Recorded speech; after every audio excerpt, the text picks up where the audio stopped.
Montrez-moi vos amis. Je vous montrerai votre futur. Comment est-ce que je sais ça? Je traînais avec des losers. Ma maman était à tous mes événements sportifs. Disons que je jouais au football, ok?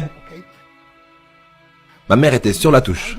Et si le jeu sur le terrain commençait à aller d'un côté, ma mère me criait dessus. Marc, bouge-toi, bouge-toi! J'étais là, oh mon Dieu. Et on se rassemble avec les autres gars de l'équipe et ils disent, Marc, est-ce que c'est ta mère?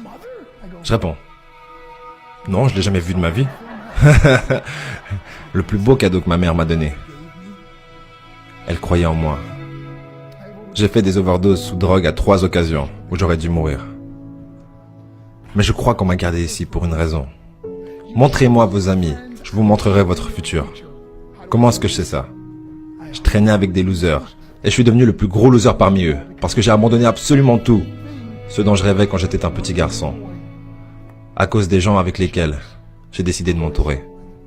Mes amis me ramenaient à 2 ou 3 heures du mat. On était bourrés, foncés à rire dans la voiture. On s'arrête à côté de ma maison et ils me disent « Marc, la lumière est allumée ». Et je dis « Oh merde, ma mère est debout ». Vous voyez, ma mère ne pouvait pas aller au lit avant de savoir que son fils était toujours en vie. Je rentrais, elle me disait « Hello Marc, comment a été ta soirée ?» Et je dis « Bien maman, je vais juste aller au lit ». Elle dit « Est-ce que je peux juste te parler une minute ?» Et là je dis « Maman, je suis fatigué, je veux juste aller au lit ». Elle dit « Marc, je ne t'ai pas vu de toute la journée et toute la soirée. Est-ce que je peux s'il te plaît te parler ?» Et là je dis « Mais fous-moi la paix, tu m'énerves !» Et là je claque la porte de ma chambre à coucher sur la seule personne qui croyait en moi. J'étais en pleine tournée internationale. On luttait à l'étranger au Japon. Après mon match de catch, j'ai rejoint ma chambre d'hôtel et je me suis endormi. Il y a eu une personne qui a toqué à ma porte à 3 heures du matin.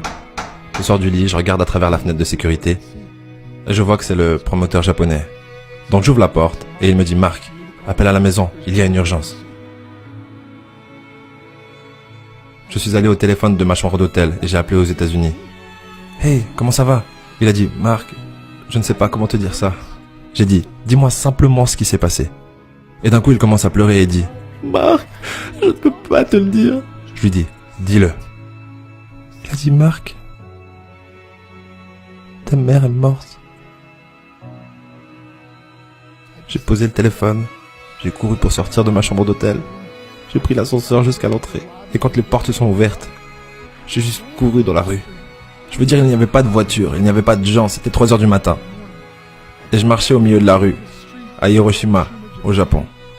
Et je me rappelle regarder en l'air en disant « Maman, je suis tellement désolé. » J'ai pris l'avion pour ses funérailles. J'étais tellement nerveux de devoir marcher jusqu'à son cercueil, alors je suis resté dans le fond.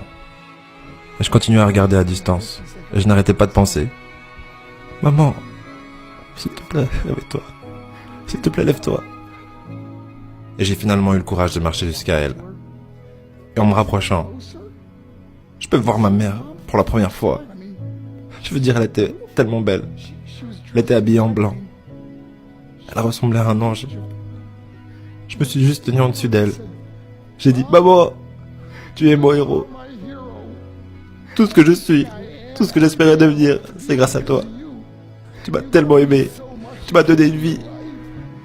Tu es la seule qui a cru en moi. Comment lui retourner tout ça? En me bourrant la gueule? En me défonçant? En devenant stupide? En sortant avec des losers? Pourquoi?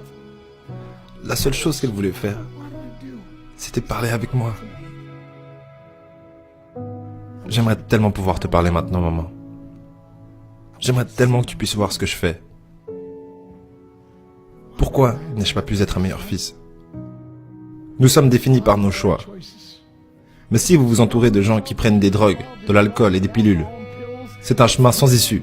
Je ne suis pas ici pour vous faire la morale. Je suis ici pour vous dire que j'ai vécu cette vie. Et ça mène au cœur brisé, aux relations brisées, aux rêves brisés et à la mort. Pourquoi? Pour la défense? Si vous avez un père ou une mère, quand vous rentrez à la maison, dites à maman que vous l'aimez. Vous voyez, toute ma vie a tourné autour de devenir riche et être célèbre. Il fallait que je devienne un millionnaire. Il fallait que je gagne la course.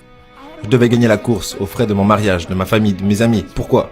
Pour être seul dans une pièce et apprendre ce qui est réellement important. Et ceci est à quel point précieux est ce cadeau qui est la vie et nos familles et à quelle vitesse cela peut nous être pris. Vous savez, je ne vis plus le temps. Je vis les moments. Vous savez, ce n'est pas ce que vous avez dans les poches qui compte. C'est ce qu'il y a dans votre cœur qui compte vraiment. L'amour. L'amour est juste un mot. Jusqu'à ce que quelqu'un vienne et lui donne du sens. Vous,